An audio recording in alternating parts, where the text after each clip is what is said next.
I'm at the ARB show on the beautiful second day here in Westonbirt Arboretum, and I'm joined by Scott on the Petzl stand. And Scott, how have you been enjoying the show? So this is the second day for us. It's been a really positive event. Obviously we've got the ability to set up some demonstrations. We've got all of our kind of up-to-date range, any of the new stuff we've been through.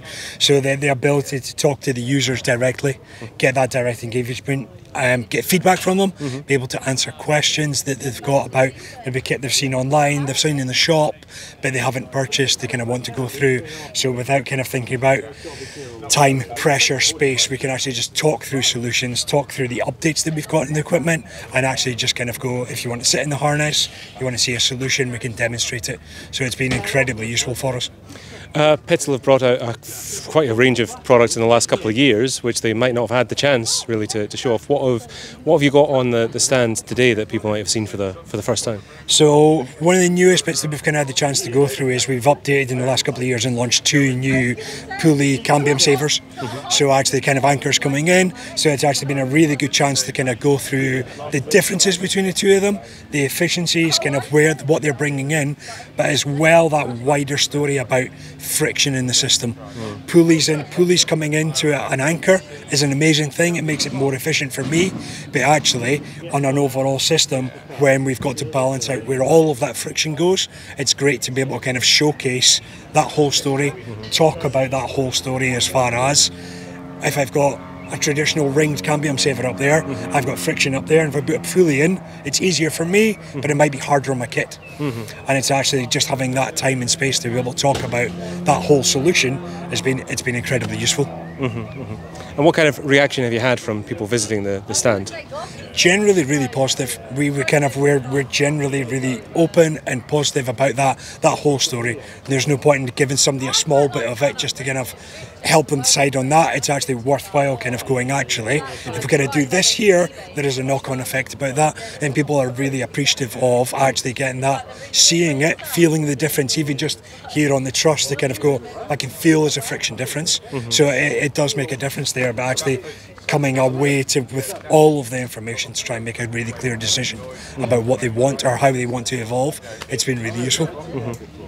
And you say that people have been able to sort of see stuff, hand to hand. How have they been able to sort of work at what they've been able to do with it? So some of it is kind of like we'll put our harnesses on and we might kind of do that, but also in the way we've kind of got our systems getting set up here. So just behind me here, we've got the zigzag with the chicane, so kind of really showcasing the SRT systems.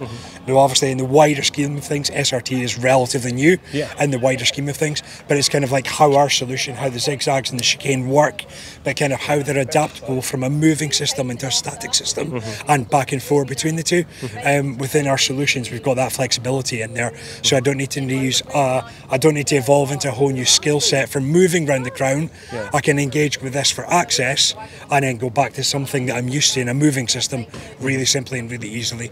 So being able to just be here, the truss is different from a tree, but actually when everything's so close and easy, being able to showcase that and actually see it really easily, it's been great for the people.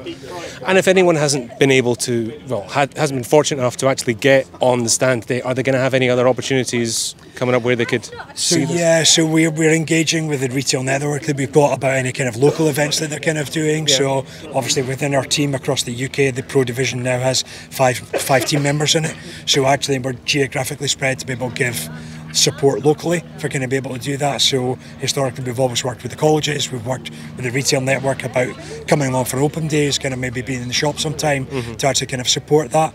And then we've also got an expanding kind of portfolio of how-to videos on the Petzl YouTube channel. So there's a Petzl YouTube channel about all of those things, and we've got some really informative, like 30 seconds to a minute to kind of 5 minutes sometimes, about an introduction about how to kind of use the eject cambium saver or how to kind of put the chicane into the system. So we've got multiple ways across various platforms to actually kind of help just educate or give this wider story, rather than just kind of like here's the product in a static picture. It's actually about here's someone using it or how we assemble it or put it together. So we're working on that portfolio of mixed things all of the time. That's great. Scott, thanks a lot for talking to us. Thanks for your time.